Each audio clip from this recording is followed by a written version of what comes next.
kati ya Mungu Baba na sisi wanadamu.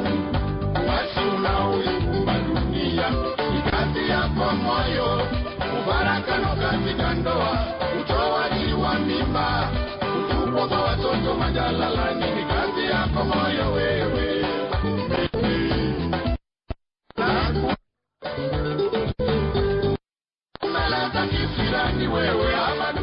Ni saa 9:02 ikiwa ni siku pekee ya kumshukuru Mwenyezi Mungu tena kwa mara nyingine. Tumekutana tena kwenye kipindi cha ProLife. Hatuna budi kumshukuru Mwenyezi Mungu. Karibu tuweze kujumuika kwa pamoja, kusafiri kwa pamoja mpaka saa 10 kamili katika kipindi hiki cha ProLife. Studio namba 2 yuko Emragam, Mwalimu Lozi Msofe pamoja na Grace Shayo Morrison. Karibu tuweze kuwasikiliza na wakiwa na mada inayosema ila katika suluhisho la masuala ya idadi ya watu katika nchi zinazoendelea. Leo ndo mada iliyoko hewani, na wiki iliyopita tulikuletea motisha za ongezeko la uzazi bara la Ulaya. Karibu tutaweza kusafiri kwa pamoja, na baadaye nitatoa nafasi kwako wewe msikilizaji kwenye upande wa pushi pamoja na simu zetu, na vile vile kwenye mtandao wa Facebook kama itakuwa iko hewani. Karibu tuwasikilize. Asante sana. Tumsifu Yesu Kristo. Amina. Habari za saa hizi? Nzuri. Tuliachana wiki iliyopita. Karibu muweze kutuletea mada hii ya leo. Asante sana. Tunashukuru. Basi wiki nzima imepita, tunakila sababu kumshukuru Mungu kwa kutupatia kuendelea kutupatia uhai na hata afya njema. Basi tunasalimiana kama kawaida yetu, na kisha tunasali kwa ajili ya kumwomba Mungu aweze kukibariki kipindi chetu. Basi leo Grace atatoa salamu na mimi nitaongoza sala. Karibu. Asante sana. Tumsifu Yesu Kristo. Milele amina. Bwana Yesu asifiwe. Amen. Mwana kondoo ameshinda, tumfuate. Assalamu alaykum. Wa alaykum salam. Kwa jina la Baba na la Mwana na Roho Mtakatifu. Amen. Baba Mungu, tunakushukuru kwa wema wako mkuu. Tunakushukuru kwa upendo wako. Tunakushukuru kwa kujalia uhai na afya njema juma hili lote. Basi tunapoanza kipindi hiki cha utetezi uhai, tunaomba ukibariki, utujaze na baraka sisi tunaokiendesha, lakini pia uwabariki wale ambao wanaosikiliza, ili mada hii ambayo unapenda tuwasilishe kwao tuweze kuifanya kwa sifa na utukufu wako. Tunaomba hayo kwa njia ya Kristo Bwana wetu. Amina. Atukuzwe Baba na Mwana na Roho Mtakatifu, kama mwanzo na sasa na siku zote na milele. Amina. Kwa jina la Baba na Mwana na Roho Mtakatifu. Amina. Asanteni sana. Basi kama dada Juda ilivyosema, juma lililopita tuliangalia motisha ambazo serikali za nchi za magharibi zinazotoa kwa ajili ya kuhamasisha wazazi kuwa na idadi kubwa ya watoto wazae kwa kadiri inavyowezekana, bila mtu kuwaambia zaidi watoto wawili mwisho, watatu mwisho. Hapana, wanasema sasa zaeni kwa kadiri inavyowezekana, kwa sababu wamegundua pengo la idadi ya watu linazidi kuwa kubwa. Kwa kadiri miaka inavyokwenda ndivyo hivyo idadi yao inavyopungua. Leo basi tunaangalia, je, huku kwetu masuluhisho yako namna gani? Ni kama yale ya magharibi au tofauti? Ndio maana mada yetu leo inasema hila katika suluhisho la masuala ya idadi ya watu katika nchi zinazoendelea. Na hapa tunaangalia vipengele vitatu: ushawishi, mabavu na shurti. Hayo ndio mambo ambayo tunaangalia leo. Jitihada zilizochukuliwa katika kukabiliana na kuporomoka kwa vizazi katika bara la Ulaya hazijafaulu kuwafanya watu wazaliane, na hivyo kuepusha nchi hizo kuwa tupu katika miaka ijayo. Washukuru, na mimi nasema washukuru Mungu, kuna wimbi kubwa la wahamiaji, la sivyo hali yao ingekuwa mbaya zaidi, yani idadi ya watu hao ingeweza kupukutika zaidi. Swala linalowasumbua kwa muda mrefu ni hili: je, watafanyaje kudhibiti ukuaji wa idadi ya watu katika nchi maskini ili zisiinukie dhidi yao, yani ili zisimame dhidi yao, ili zilete upinzani. Tangu miaka ya 1960 bila kuweka mipango hiyo bayana, nchi za magharibi zilianza mikakati ya kudhibiti ukuaji wa idadi ya watu katika nchi maskini na zile zinazoendelea, zikitumia lugha nzuri na laghai. Lugha hiyo ni uzazi wa mpango, na hapa kwetu tunasema uzazi wa mpango kwa njia za kisasa. Na suala la uzazi wa mpango lilihusishwa na misaada ya maendeleo. Ikazalishwa propaganda kwamba ongezeko kubwa la idadi ya watu linazuia ukuaji wa maendeleo ya mtu mmoja mmoja na hata familia na hata taifa. Hivyo katika kupokea misaada, nchi maskini na zile zinazoendelea zililazimika kuweka programu za kupunguza ukuaji wa idadi ya watu katika mipango yote ya maendeleo. Na katika taarifa kwa vyombo vya habari iliyotolewa na shirika la Population Council mapema mnamo 1991, ilikadiriwa kuwa tayari uzao wa watu milioni 412 umezuiwa katika nchi hizo kwa kutumia programu za uzazi wa mpango uliofadhiliwa na kutekelezwa na nchi tajiri. Kwa hiyo kufikia 92 tayari watu, yani uwezekano kuzaliwa watu milioni 412 ulizuiwa na programu hizo za uzazi wa mpango. Mnakumbuka programu hizi hapa kwetu zilianza mnamo miaka 1960 hasa 74 zaidi 78, lakini hasa zilipamba moto kuanzia miaka ya 1985 kuja huko ndiko programu hizi pamba moto sana. Na mwanamama mmoja anayeitwa Elizabeth Liagen katika makala yake iliyochapishwa katika tovuti ya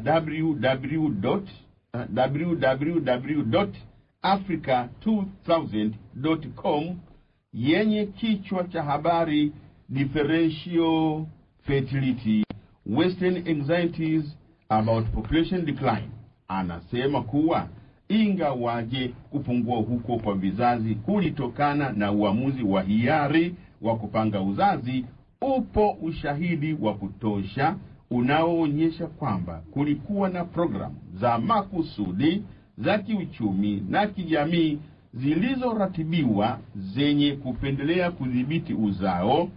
Palikuwa pia na propaganda na maelekezo kutoka wahudumu wa afya na viongozi wa serikali na kisiasa.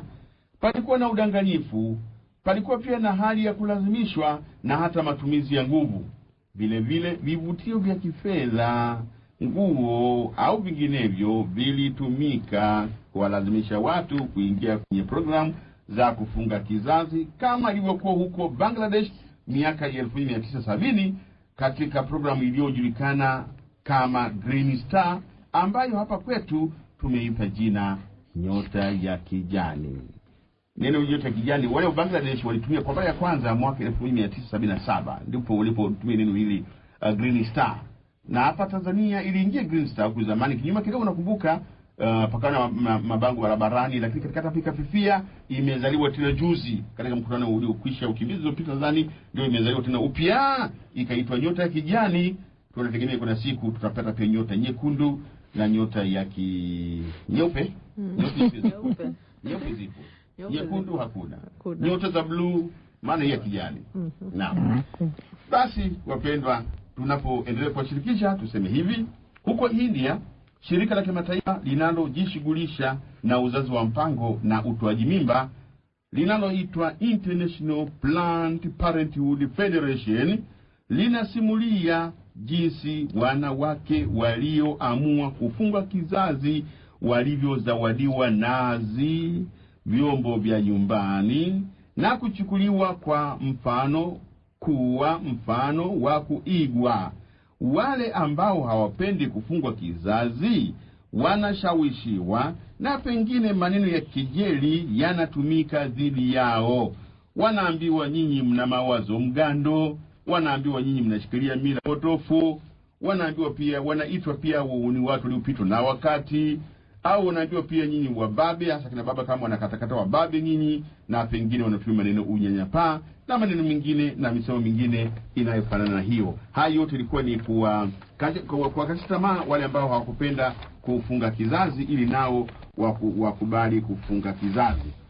Katika makala iliyoandikwa na Penny Star ya Januari 2012 na kutolewa na CNN Newscom katika mpango mkakati wake wa 2010-2015, shirika hilo la International Planned Parenthood Federation, kwa kifupi IPPF, limedhamiria, labda tu niujulisheni mnaposikia IPPF au International Planned Parenthood Federation, shirika hili linafanya kazi katika nchi zaidi ya 140 duniani, na katika kila nchi kuna shirika la uzazi wa mpango. Hapa kwetu shirika hilo linaitwa Umati.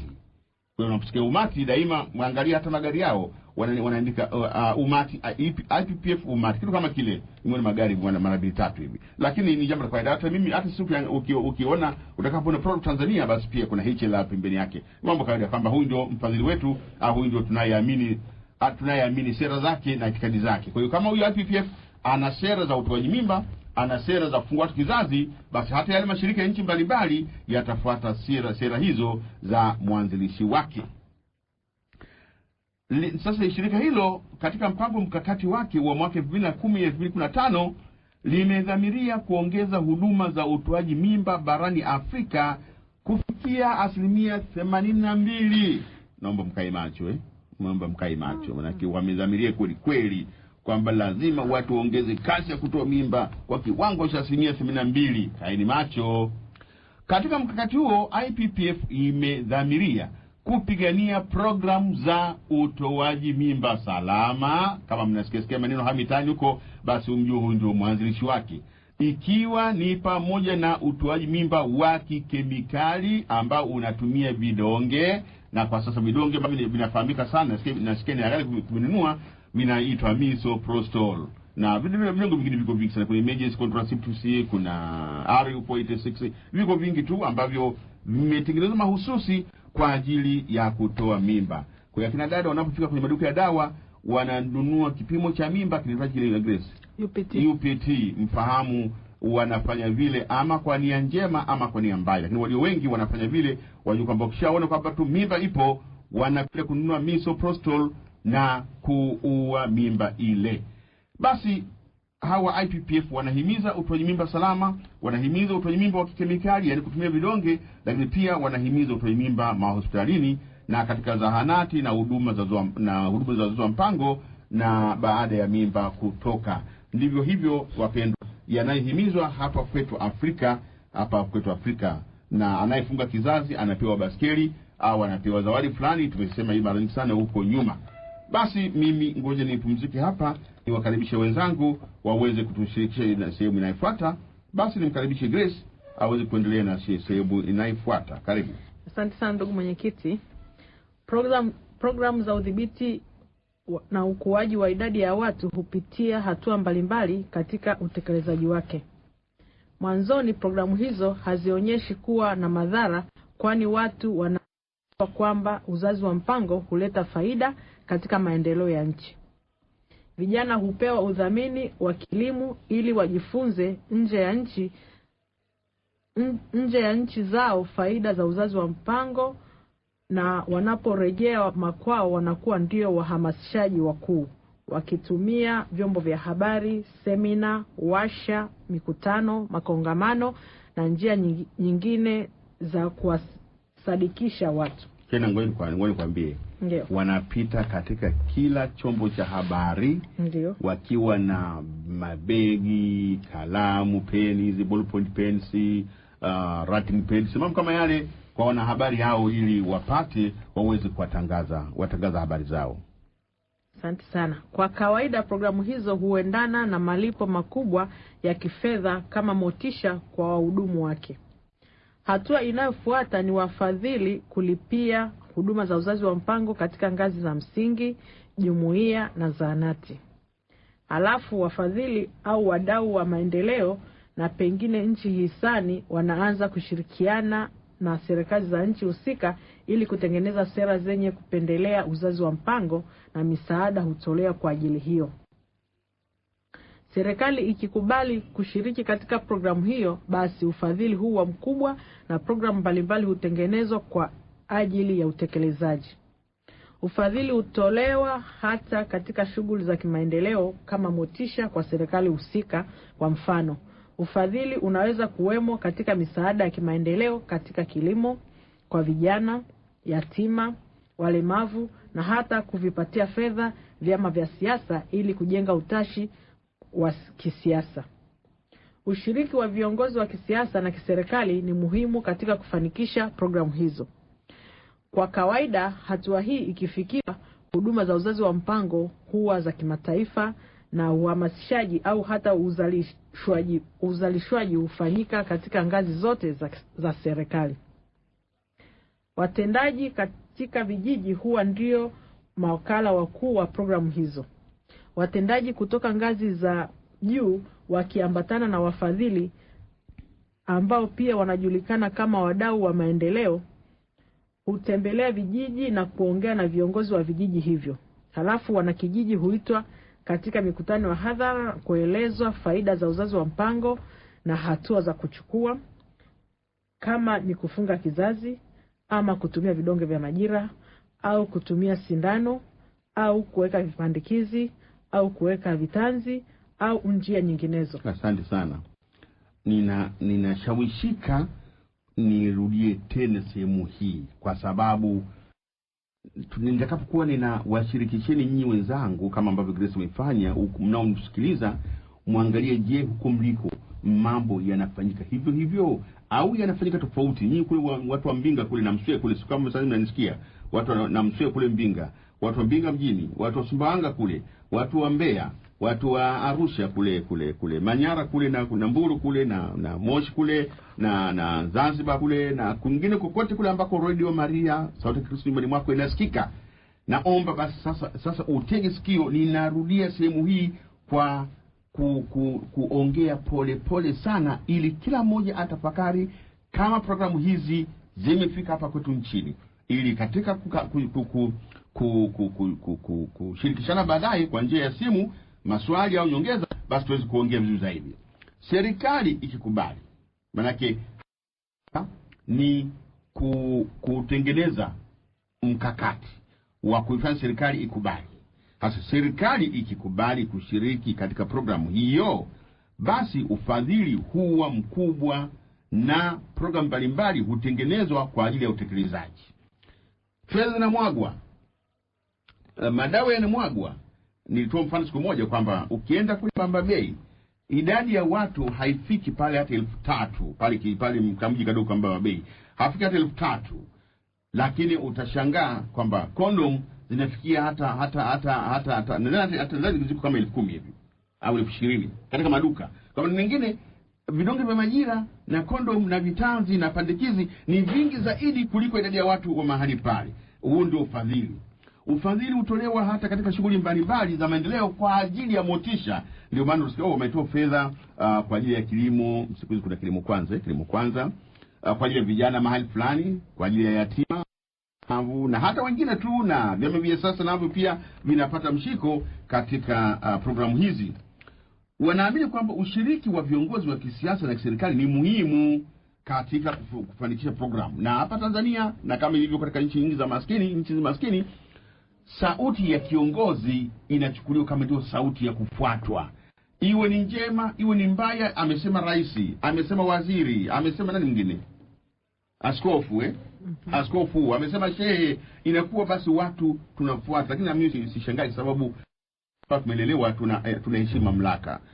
Kwa hiyo ndio hivyo.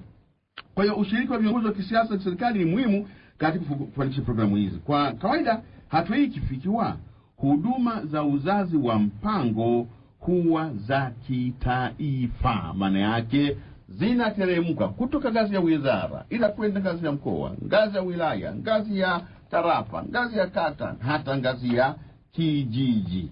Na uhamasishaji au hata ulazimishwaji hufanyika katika ngazi zote za serikali. Watendaji katika vijiji, huu ndio mawakala wakuu wa kwa hiyo nataka tu niongeze hii kwa sababu ni muhimu, na ndivyo inavyofanyika katika vijiji mbalimbali hapa Tanzania. Mwenzangu wa kule na Mswele nadhani mnasikia sasa hivi kwamba ile vinaitishwa mikutano ya hadhara, watu wanakwenda pale, wanaambiwa wazazi wa mpango, alafu kila mmoja sio kama anachagua, anaambia wewe pia ulikuwa foleni, basi ukikaa upande wa kulia kama mbele yako kuna kipandikizi una kipandikizi, ukikaa upande wa kushoto kama kuna kitanzi unaweka kitanzi, ukikaa mkono ukikaa katikati hapo labda kama kuna kufunga kizazi unafunga kizazi. Ulichagua au hujachagua, lakini ndio mambo ambayo yanafanyika katika baadhi ya sehemu hapa Tanzania. Na sasa sehemu inayofuata, kwa sababu inahusiana na mfano wa halisi unaofanyika sasa darasani siku hizi zetu, nimemleta hapa Mwalimu Sofe aweze kutushirikisha. Karibu. Asante sana mwenyekiti. Sera za elimu huingiza masuala ya uzazi wa mpango na mitaala ili kuongeza masomo ya uzazi wa mpango kuanzia ngazi ya elimu ya msingi. Katika ufundishaji, faida za uzazi wa mpango huelezwa kwa watoto kama ilivyoandikwa katika kitabu cha Science kwa Vitendo darasa la 7, kitabu cha mwanafunzi muktasari wa mwaka 2005 kilichotolewa na Mtura Education Publish Limited Dar es Salaam na kupatiwa cheti cha ithibati cha Wizara ya Elimu na Mafunzo ya Ufundi Mei 23, 2011 ili kitumike kwa wanafunzi wa darasa la 7. Kitabu hiko kimeandika faida za uzazi wa mpango kwamba namba 1, kujenga afya bora, yaani mtoto unyonya kwa muda wa kutosha na mwili wa mama upumzika na kurejea katika hali yake ya kawaida. Namba 2, upatikanaji wa mahitaji, yaani familia yenye watoto wachache huweza kuwahudumia kwa mahitaji mbalimbali kama vile chakula, elimu pamoja na tiba. Namba 3, mafanikio ya kiuchumi, yaani wazazi hupata muda wa kujishughulisha na shughuli za kiuchumi na kuweza kuwa na akiba kwani watumiaji si wengi. Namba 4, kuepuka maradhi. Kwa vile familia ndogo hupata lishe bora, huweza kuwa na afya na kuepuka maradhi mbalimbali. Namba 5, kuwa na amani na upendo. Yaani familia yenye watu wachache huweza kuwa na amani na upendo kwa vile wote wanaweza kuhudumiwa kwa usawa. Ninacheka kwanza Rosi. Hiyo ninacheka sababu gani? Yaani andiko kwa utaalamu kiasi kwamba unamhitaji Roho Mtakatifu aweze kukuangaziwa, aweze kukufunulia uongo uliolala katika maelezo haya. Kwa mfano, kuwa na amani na upendo. Ni kweli. Mimi nimepata kuona watu ambao wanaishi peke yao, hata watoto hawana, lakini wanachanganyikiwa. Wana wote mbi mapema kuliko sisi ambao tumezaa watu wengi. Ile kukuaje? Kuna familia za watu wawili tu watatu, wana ugomvi kila siku, vipigo nyumbani. Ile kukuaje? Au kuepuka maradhi. Kweli kwamba eti kama mnazaa watu wachache mnaepuka maradhi. Kweli? Hapana, kuna wanaozaliwa wachache na maradhi hapo, malaria, typhoid. Ndio nasema hizi zimewekwa ujanja hivi kiasi kwamba wewe unayesikiliza kuweza kugundua kwamba ndani kuna kasoro, inakuwa kazi kubwa sana. Na katika huduma za kliniki, wahudumu wameelekezwa kuwakatisha tamaa wanawake wenye uzao wa watoto zaidi ya 2. Na kwa kweli katika kliniki nyingine wahudumu wanawakemea wanawake waliozaa watoto 4 au zaidi. Tumesikia pia wanawake wakilalamika kuwa wameelezwa na wahudumu kule kliniki kuwa wasirudi tena hadi ipite miaka 5. Mtu mmoja alinipigia simu kutaka kufahamu kama kuna kliniki nzuri Na kwenda aliuliza kwamba je, product nyinyi mna kliniki yenu? Kaambia ndugu yangu sasa tuna kliniki. Je, sasa kliniki nzuri iko wapi? Nikamwelekeza mahali pa kwenda. Ili ampeleke mke wake aliyekuwa mjamzito.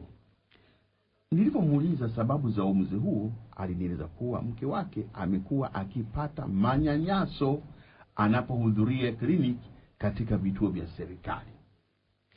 Na aliendelea kunifahamisha kuwa huko alikuwa anatukanwa, huko alikuwa anabezwa na hata kufokewa, kwa vile tayari alikuwa amezaa watoto 4. Sasa ukizaa watoto 4 ukarudi kule na wakikona tu uso wake mdogo umeanza kuvunjamana, basi ni kelele kweli kweli. Hivi majuzi tu nilimpeleka mama yangu hospitali fulani kwa matibabu. Mama yangu mzazi kabisa alikuwa anapata shida kidogo ya kupumua. Nikampeleka hospitali fulani kwa ajili ya matibabu. Wakati nasubiri huduma, nilimtuma huyu, mnamsikia hapa kwa studio, Grace Shayo, huyu ni katibu wangu pale ofisini, aende pale kwenye ile kliniki. Kwa hiyo alijipenyeza katika kliniki ya hospitali hiyo, na akabahatika kuwa mmoja wa waliopata maelezo juu ya faida za uzazi wa mpango. Lakini kilichomshangaza ni kushuhudia idadi kubwa ya kina mama waliokuwa wanalalamika juu ya madhara waliopata baada ya kutumia huduma hizo. Kila aliyenyosha mkono kutaka kuongea alieleza masikitiko yake jinsi alivyoumizwa na vibiti mimba. Yule mshauri nasaa aliwashauri kubadilisha njia, yaani kama walitumia vidonge basi watumie sindano, na kama mmoja alitumia sindano basi atumie vipandikizi au vidonge. Kwa bahati mbaya akina mama walishuhudia kuwa, yaani wote waliongea pale, kuwa vidonge, sindano, vipandikizi na vitanzi na vyote hivyo vilikuwa na madhara makubwa katika afya zao. Mhamasishaji hakukata tamaa. Aliendelea kuhamasisha ili wanawake waendelee kutumia njia hizo licha ya malalamiko ya kina mama wale. Ninadhani bila shaka huyu anapata mshiko kwamba kadiri anavyo wateja wengi ndivyo na yeye anavyolipwa. Basi haya ndio tunayasikia katika inafanyika huko katika kliniki. Kirozo, hebu endelea mnaifuata, alafu tutaangalia kama muda utatosha tuweze kuhusu wetu. Karibu. Asante. Mnamo mwaka 1992 jarida la Clearing House Bulletin likiandika katika ukurasa wake wa kwanza lilisema kuna muda wa kusubiri watu wakubali kwa hiari kutumia vidhibiti mimba, na lililoorodhesha vivutio vingi vya kuwafanya watu wakubali kwa hiari yao, na hata vitisho kwa wale watu wenye familia kubwa ambao wangekataa. Kimsingi jitihada zilifanyika za kueleza hasara za kuwa na watoto wengi katika familia, hali ngumu ya maisha, huduma za elimu, matibabu, chakula, mavazi na hatimaye jarida lilisema kama vivutio au vitisho vinavyofanikisha uzao wa watoto wawili vinawekwa. Hatua ya mwisho ni ile ya kutumia nguvu, yaani kutumia programu za mabavu katika kuwalazimisha watu kufunga kizazi. Yaliyoandikwa katika jarida hilo ndiyo yanayofanyika sasa hapa Tanzania. Katika kitabu cha sayansi kwa vitendo, ngoja mpe tena Rose hapo. Kitabu hiki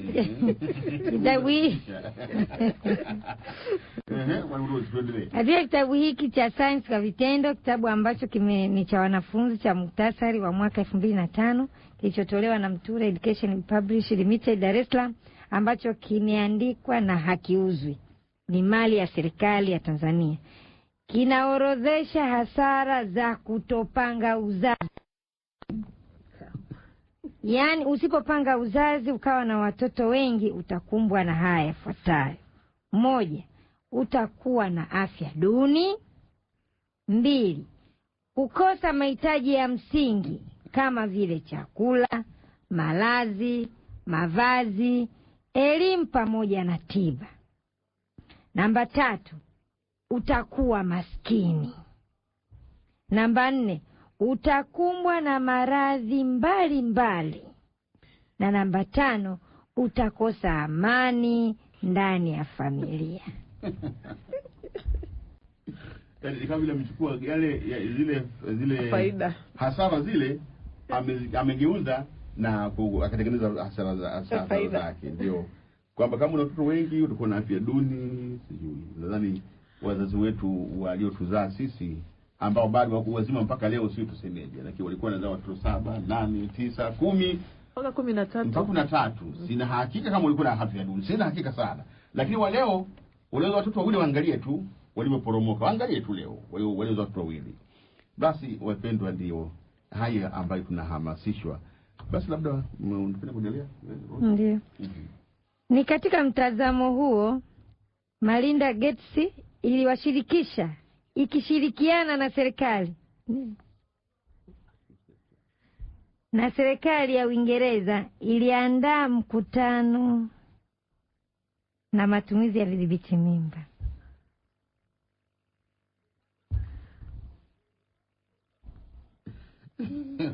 Niambie kusoma. Basi ni tamshasikia hasara kwa kadiri ya hawa watetezi wa kifo wanazozisema walizozitaja kwa watu ambao hawapangi uzazi. Sasa kuna huyu mama anaitwa Melinda Gates, ni katika mtazamo huo na mama Melinda Gates akishirikiana na serikali ya Uingereza aliandaa mkutano wa matumizi ya vidhibiti mimba kwa watu wa nchi maskini duniani, akiamini eti kuwapa wanawake uwezo kupunguza umaskini na kuimarisha afya za wanawake ni malengo mazuri, kwamba wanawake wanatumia vidhibiti mimba maana unawapa uwezo, unapunguza umaskini na unaimarisha afya. Ndio yale ambayo yamesema kule nyuma, faida za uzazi wa mpango. Melinda Gates anadai kwamba ufunguo wa kuondoa umaskini katika nchi maskini na zile zinazoendelea ni kuhamasisha na kusambaza makubwa ya vidhibiti mimba. Anaamini kwamba jitihada zake zitawafikia wanawake milioni 120 duniani, akiweka mkazo katika nchi za Afrika kusini mwa jangwa la Sahara na kusini mwa Asia.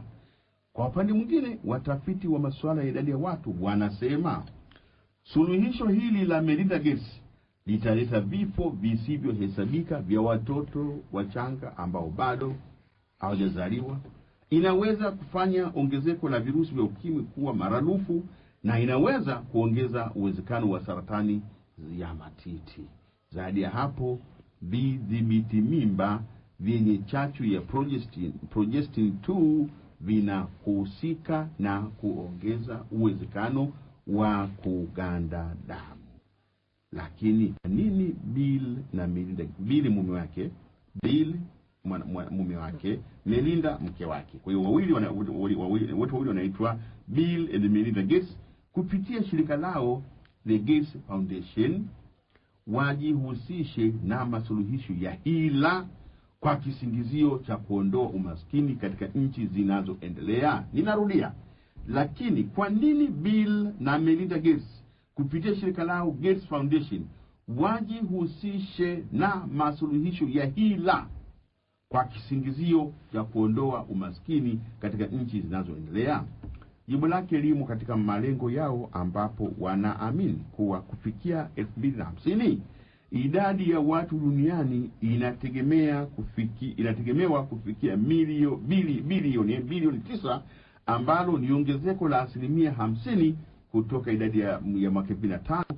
Ongezeko hili kwa kadiri ya kina Bill na Melinda Gates litazidisha tofauti zilizopo kwa wanawake na watoto, litaleta matatizo katika huduma za kijamii na rasilimali, na kuchangia tatizo la magonjwa, uharibifu wa mazingira, umaskini na migogoro. Yale yanajirudia. Wanasema kuwa uzazi wa mpango ndiyo njia bora zaidi ya uwekezaji katika nchi maskini kwa vizazi vijavyo. Yaani uwekezaji katika uzazi wa mpango ni bora, sio uwekeze katika kilimo, katika elimu, katika uzazi wa mpango. Basi nani amalize simu na ibaki? Okay. Asante mwenyekiti. Wachambuzi wa masuala ya idadi ya watu wanasema kuwa jitihada hizi ni marejeo ya sheria ya mtaalamu nani? Huyu baba anaitwa Malthus ambaye aliandika insha, ndio insha mwaka 1791 ambaye alisema kwamba idadi ya watu inakwenda kasi kuliko uwezo wa serikali kuhudumia. Thomas Malthus. Wasiwasi wake ulikuwa kuhusu ukuaji wa idadi ya watu kupelekea kuanzisha jitihada za kudhibiti kizazi cha watu wanaosemekana kuwa hawafai. Mwanzilishi wa shirika la Planned Parenthood pamoja na Margaret Sanger alisukumiza matumizi ya vidhibiti mimba na utoaji wa mimba kwa watu weusi wa Marekani kama njia ya kudhibiti ongezeko kwao. Na sasa Bill na Melinda Gates wanaona matumizi ya vidhibiti mimba kama njia bora ya kudhibiti ongezeko la watu wa Afrika na Asia ya Kusini. Naam, nadhani nashukuru. Hapa ndugu msikilizaji, ufahamu tu anafanya analogi, anafanya ulinganisho kwamba yule Thomas Malthus aliyeleta nadharia zile kwamba ongezeko la idadi ya watu linakwenda kasi kuliko uwezo wa serikali kuzihudumia, alikuja na suluhisho la kudhibiti ukuaji wa idadi ya watu miongoni mwa kizazi duni. Na hayo yalidakwa na Margaret Sanger kupitia shirika lake la Planned Parenthood. Yaani dakwa anasema kwamba kwa kweli alisema Thomas Malthus ni cha kweli, kwa hiyo akaanza programu za kudhibiti idadi ya watu miongoni mwa watu weusi wa kule Marekani. Na sasa huyu Melinda Gates ndio anakuja kwamba kumbe kizazi cha kudhibiti ni kizazi cha Waafrika na watu wa Asia. Basi Melinda Gates na washirika wake ikiwemo serikali ya Uingereza na mashirika makubwa duniani yanayopigania kutunga sheria za kutoa mimba wamezindua kampeni ya kukusanya dola za Kimarekani bilioni 4 ili kusukuma matumizi ya mimba kwa wanawake maskini wa nchi za Afrika, Asia na Amerika Kusini. Na ukitaka kusoma zaidi basi usome katika mtandao huu wa www.thanksformelindagates.com. Basi ukwenda hapo utapata mambo yote hapo. Mpendwa msikiliza, nadhani sisi tumeongea kutosha leo na pengine mko mengi mno vile kaka yamekuchosha. Tunapumzika kidogo ili kuruhusu na sikupumua, lakini hasa kuwaruhusu nyinyi wapendwa ambao mnatusikiliza muweze kutoa mawazo yenu, kutoa mchango wenu. Bila shaka hamtatumia sana hamaki wala kulaumu mtu au serikali. Tuseme tu kwamba basi programu hizi ni programu zile ambazo zilianza kunyuma za kudhibiti ukuaji idadi ya watu katika nchi zile ambazo ni maskini, lakini kwa sasa muondoko ni kwamba kwa sababu wao wenyewe idadi yao imepungua sana, wanaogopa baada ya miaka mingi watakuja kutawaliwa, na sasa dawa yake ni kudhibiti idadi ya watu huko ambako wanaongezeka kwa kasi na katika nchi za Afrika na nchi za Asia.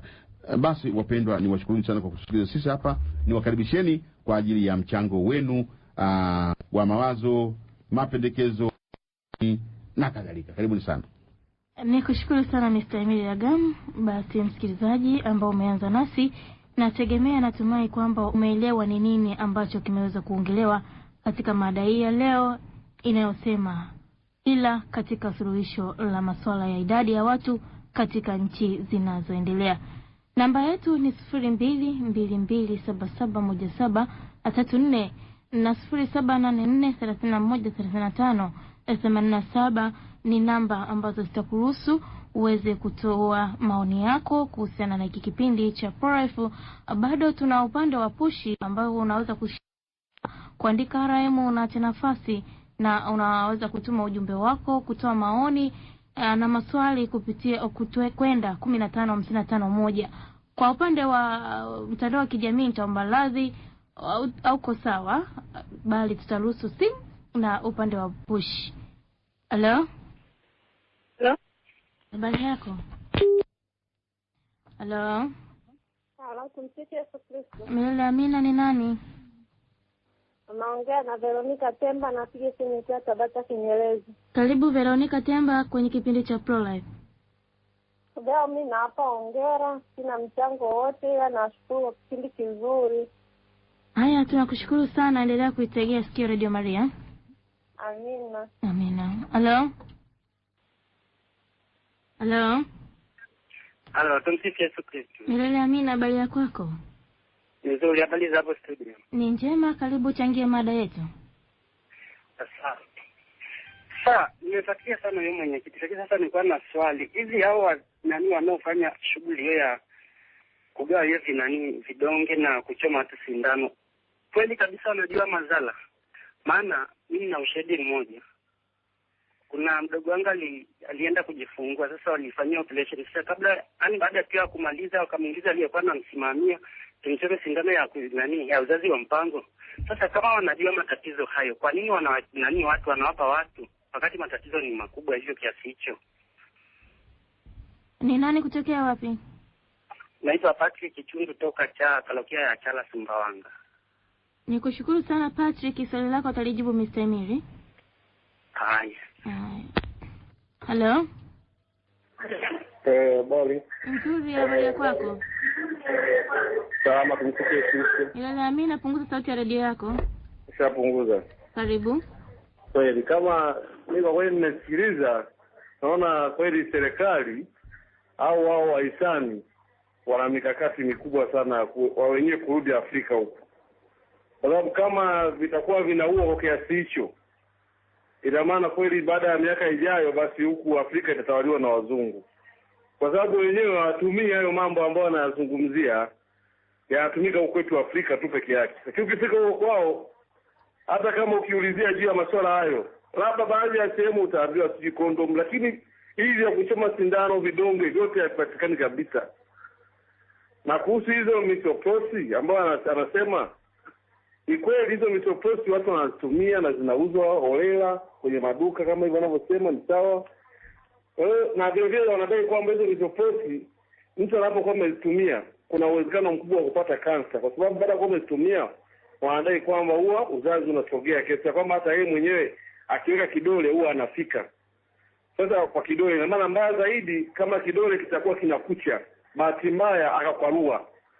Na baada ya kutoa misoprosi huwa kisha koroa kile kidole, ina maana kwamba uwezekano mkubwa wa kile kidole kupona kwa kule ndani unakuwa ni mdogo. Kwa hiyo anakuwa na tabia kuvuja maji kila wakati. Unaona? Kwa sababu kuna mtu mmoja aliwahi kutumia hiyo misoprosi. Alipotumia misoprosi, baada ya muda fulani, kwa sababu anataka na misoprosi pia ina tafsiri aliweka siku na nyingine sio anaweka mdomoni, nyingine si ndo anaweka huko kidogo na vingine viwili na meza. Sasa alipomeza, baada ya muda kweli aliweka sogea kama jinsi ilivyo. Lakini hakuweza kusema mapema baada ya kuwa ameshasogea kilichosema kizazi sogea. Baada ya muda akaanza kutoka ile maji. Kufika hospitalini nikasikia wamesema kwa yake hajasema kama kitu gani. Lakini baadaye kaendelea, baadaye akati bana miguu anasikia maumivu, sio kufanya nasikia maumivu. Na hajafanya lolote ile sababu kabla ya hapo alikuwa mzima kabisa. Baadaye kaendelea nikaje kasikia kwamba huyu mtu ana kansa huko. Unaona? Ndipo sikia kama ana kansa huko, kufuatilia kwa sababu taarifa ni kwa tena anaweka nilisikia alisema kwamba anaweka kitu hicho. Baadaye kumwambia kwamba labda ni hichi, alibisha kabisa kwamba labda sio hicho. Kama ni tatizo limejitokeza. Huku na kule hali yake sasa hivi, kwa sababu yuko mbali sisi kujua hali yake inaendeleaje, lakini ni kweli kabisa hivi yote serikali inatakiwa yenyewe, kwa sababu yenyewe ndio kinara na yenyewe ndio anatakiwa ajali haki za wananchi wake ili wawe salama, ili wapate watu kuongoza. Vitu vingine serikali yenyewe ndio inatakiwa iongoze wananchi wake, iwaletee vitu ambavyo ni vizuri. Sio kile linalosemwa na Ulaya basi lifanyike hapa kwetu. Hakuna mtu ambaye anaweza kumpenda mtoto wa jirani yake, ila wapo ambao wanaweza kuwapenda, lakini asilimia kubwa watu wengi hususan wazungu hawapo kwa ajili ya kusababisha Waafrika wamenufaika. Anaweza kaja Afrika akaua 20 akasaidia 2. Umeona? Au vitu kama hivyo vile vile serikali yetu na yenyewe itusaidie vile vile dada zetu ili wapone, kwa sababu sasa hivi kansa ni nyingi mno. Yaani kila hospitali ukienda unaambiwa kansa. Lakini zamani vitu kama hivyo vilikuwa havipo, kansa zilikuwa ni chache. Sasa unaweza ukajiuliza kwamba ina maana sasa hivi ndio maradhi haya yametoka wapi? Na maana zamani yalikuwa yapo, yalikuwepo. Umeona? Kwa hivyo naomba tu serikali kwanza. Sisi wananchi tutazungumza, lakini serikali na yenyewe vile vile wafikie wananchi wake. Sio akija tu mtu anakikana waziri labda wa afya au waziri wa nini wanakubaliana watu wawili kwa ajili ya kuangamiza taifa zima. Kwa hiyo wenyewe tunaomba Mwenyezi Mungu asaidie wawe na imani na dini zao. Kwa sababu kama zamani watu walizaa watu 10, wakazaa watu 8 na afya zao zilikuwa ni nzuri, lakini leo watu wa kike akizaa watu 3 tu kila picha anaingia kwenye siku zake. Kwa hiyo hata afya yenyewe inakuwa mgoigoi. Kwa hiyo si kweli kwamba eti watoto ukizaa wengi afya inakuwa mbovu, lakini ukizaa watu wachache afya inakuwa nzuri. Sio kweli, hizi ni propaganda tu za kwao waweze kutumaliza vizuri. Kwa hiyo mimi nawapa pole sana dada zetu wote wanaotumia dawa hizo, kwa sababu ni kweli kabisa baada ya miaka 5 mbele Mungu akiwasaidia, ukweli kabisa watakuwa hawapo. Na kama watakuwepo basi watakuwepo kwa tatizo. Kama sio viuno basi matumbo, kwa sababu asilimia kubwa sasa hivi hata kina mama wanaotumia madawa yaani wamekuwa kama wanaume. Ina maana akikimbia tumbo linacheza. Sababu kubwa ni kwamba kuna wengine baadhi yao wanakuwa waendi hata kwenye siku zao. Ndio maana matumbo yanakuwa yanajaa mafuta. Kwa hiyo bado athari zitaendelea tu kuwepo, lakini sasa kwa wale ambao hawajaanza kutumia basi Mungu awasaidie, basi imani ya kutumia wasiwepo, wasitumie ili kama walioumia waendelee kubakia wao tu walioshaumia, na hao wengine basi wasipatikane wengine wapya. Haya, nikushukuru sana kwa elimu yako nzuri na ushauri wako. Unaitwa nani kutokea wapi? Naitwa Wolfgang kutokea Mwanza. Wolfgang, asante sana kwa elimu yako, Mungu akubariki. Haya mama. Amina. Hello? Nzuri, habari za kwako? Salama, habari za. Ni njema. Haya, karibu kwenye kipindi chetu cha Pro Life. Asante sana. Mimi katika utetezi wa uhai ni kila kitu ndio na mambo ya jamani wanaosikia haya. Hapeni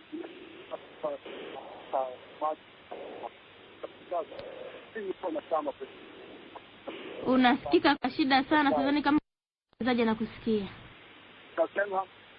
Nasema unasikika kwa shida sana, kuna upepo mkali, si ni mvua ye.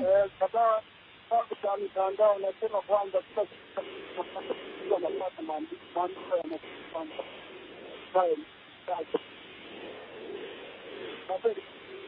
Utaniwia lazi kwa kweli. Hello? Hello? Hello?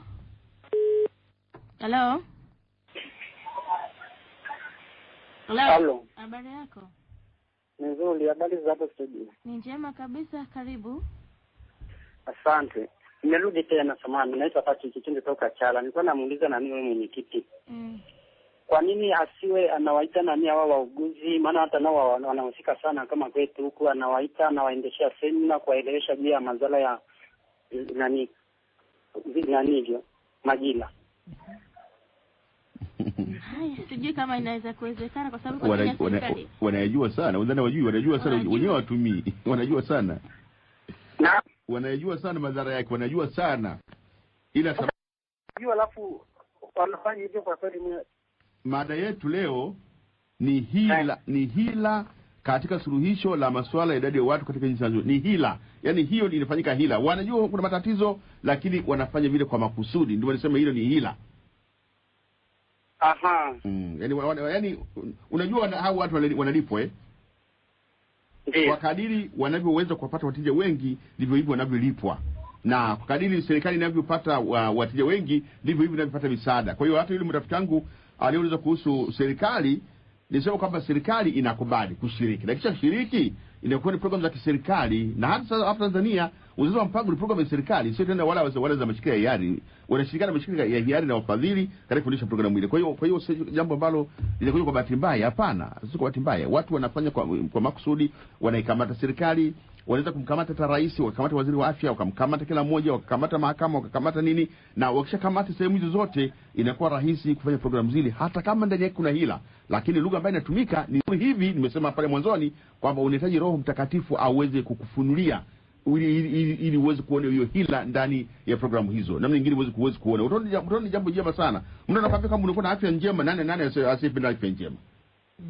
Sasa kumbe na maana nadhani utakapotusikiliza basi kumbe tutakwambia masuluhisho ya kweli. Na kama serikali inajua hayo, kumbe sasa kama tutakwisha itatawala nini sasa? Kama sisi tutapata mazala hayo tutakwisha, watatawala nini? Watatawala fedha wanazozipata hizo. Bahati mbaya ndugu yangu, nadhani vipindi vya kwanza labda kutusikiliza. Tumeongea mfululizo kwa muda wa zaidi ya mwezi mmoja, tumeeleza kwa nini tumefikia hapo tulipofikia.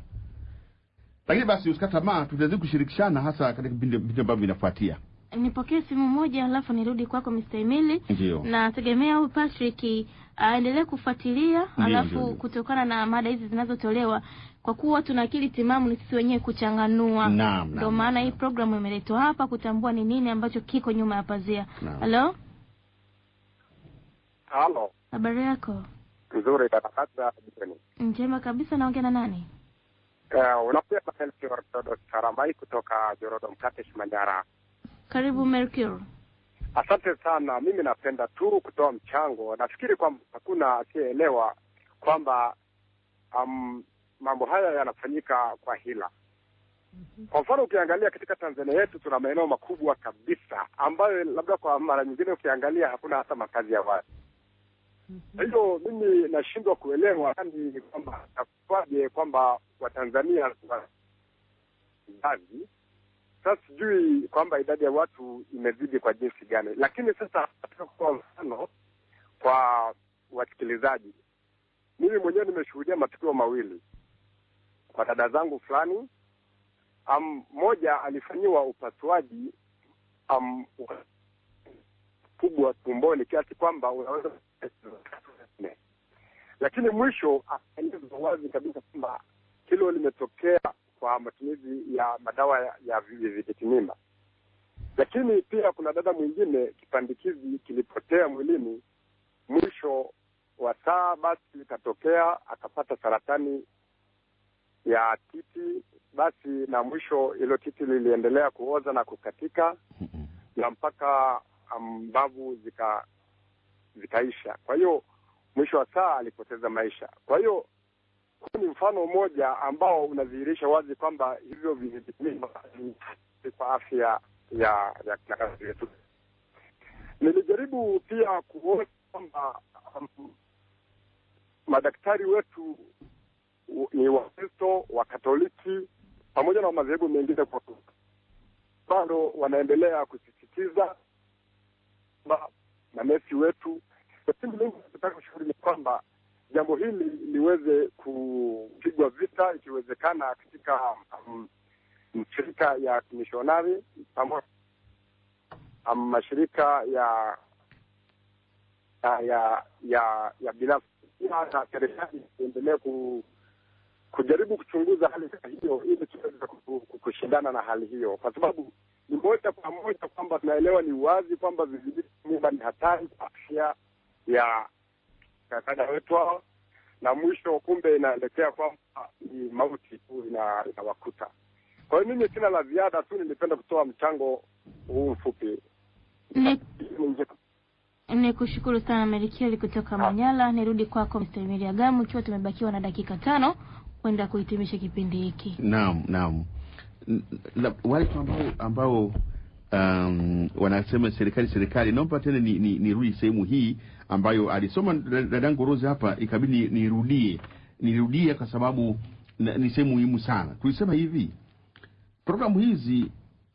programu za udhibiti wa ukuaji wa idadi ya watu hupitia hatua mbalimbali katika utekelezaji wake.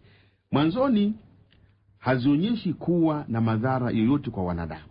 Na hapa Tanzania zilipoanza miaka ile 1960-70 walisema kwamba kuja vidonge vya majira mpaka mwanamke awe na watoto 4 ndipo aliruhusiwa, na lazima ilikuwa atumie mama aliyemu ndani ya ndoa. Kwa hiyo havikiruhusiwa kwa watu ambao hawana ndoa, havikiruhusiwa kwa watu ambao hawajazaa watoto 4. Haikuruhusiwa. lakini kadri miaka inavyoendelea masharti yale yamelegezwa, na sasa utoaji ugaji wa vimba umekuwa holela, na hata kina Mwalimu Rose katika shule zao za msingi watoto wa shule ya msingi wanatumia pia vimba. Utajiuliza ni uzazi wa mpango? Swali tu, watu wa Rose kule shule za msingi kule anafundisha wanapanga uzazi? Kumbe ndipo nagundua kwamba hizi ni hila ambazo zinaletwa kwa makusudi kwa ajili ya kuharibu kizazi.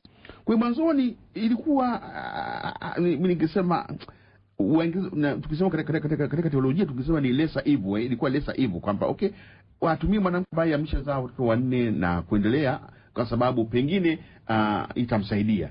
Ilikuwa lesser evil. Sio kwamba ilikuwa pale madhara, walikuwa wanapata madhara. Lakini leo imekuwa ndio dhambi kabisa. Unajua leo nataka kusema kwamba sasa hivi ni dhambi. Na Mtume Paulo anapoandikia Warumi anasema mshahara wa dhambi ni mauti. Anasema wazi. Lakini programu hizi zinahamasishwa kwa njia mbalimbali, na si wenyewe mwenzangu umesema madaktari wa Katoliki, maneso Katoliki ni hao ndio wanakwenda kufunzwa huko, wanaambiwa njia hizi ni nzuri, kisha wanaahidiwa chochote, pesa. Unajua kadri unavyoweza kuhamasisha watu ndivyo unavyolipwa, ndivyo upendo unavyofanyika. Wakishafaulu huko sasa kuandaa watu wa kutosha, madaktari wa Katoliki, Waislamu, wa Luteri, na kila mmoja akakubali pale, anaacha imani yake pembeni, akiwa kanisani bwana tuhurumie, akienda kule hospitalini lete nikutoe mimba, ndio wanafanya. Sasa baadaye inahusishwa serikali. Sasa serikali ikikubali, ufadhili sasa unahama kutoka kwa fadhili mtu mmoja unakwenda ufadhili wa serikali, na serikali inakuwa na kauli mbiu kwetu hapa Tanzania ni nyota ya kijani, sio nyota ya kijani. Kwa hiyo ilikuwa ni programu ya serikali katika kutumia vizuizi mimba. Lengo lao wanasema, tumesema Rosa amesomea kujenga afya bora, upatikanaji wa mahitaji. Ni waongo hawa. Juma lijalo nitakushirikisha mambo ambayo huko tunasema mambo ambayo hawataka kusema. Kwa hiyo wapendwa mnasikiliza, tufahamu kama programu hizi zinaendeshwa katika ngazi ya kimataifa, sio Tanzania peke yake. Na wale yule mwenzangu alikuwa Wasumbango yule alisema kwamba huko kwa watumia, hapana, wametumia sana.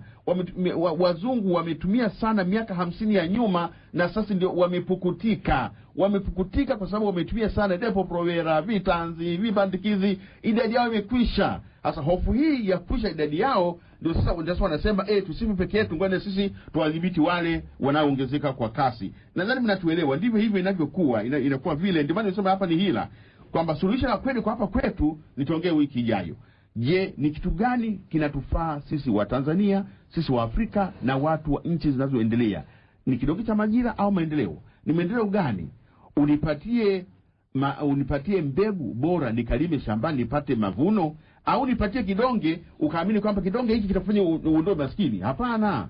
Kidonge cha majira Depo-Provera haiondoe maskini. Umaskini unaondoka kwa watu kujibidisha katika kazi na kutunza afya zao kupitia matibabu. Anapoumwa mtu malaria aende hospitali akatimiwe, sio Depo-Provera, sio vipandikizi, sio vidonge vya majira. Hapana wapendwa, wala usidhani kwamba tukuzao watoto 2 watatu ndio utapata maendeleo, au mmoja utapata maendeleo. Hapana, utakuwa maskini kama ulivyo maskini wengine, kwa sababu toka tumeanza kutumia madonge ya miaka 60 mpaka leo si bado tu ni nchi maskini. Tena Tanzania katika nchi maskini 50 duniani, Tanzania ni moja wapo. Yaani unajua Tanzania hatujaingia hata kwenye kundi la nchi zinazoendelea, hatujaingia bado kule, sisi ni nchi maskini. Kwa hiyo wapendwa, juma lijalo tutashirikiana tena mengine kuhusu namna gani tunaweza kuondoka, kuweza nitajaribu kusafisha nadharia za uongo hizi.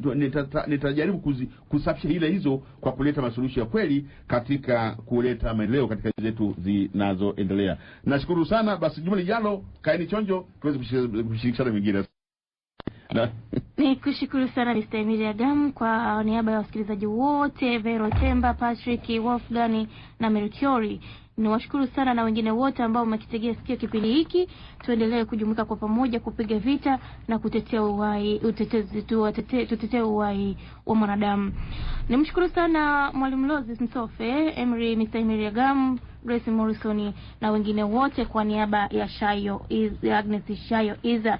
Na tukumbuke kwamba wiki ijayo ni je, ni kitu gani kinachotufaa sisi wa Afrika au wa Tanzania? Mr. Agam atakuja na mambo kemkemu ya kukufumbua wewe kutoka kwenye lindi la giza. Nikushukuru sana, ulikuwa nami Judith Francis, nikutakia usikilizaji mwema wa vipindi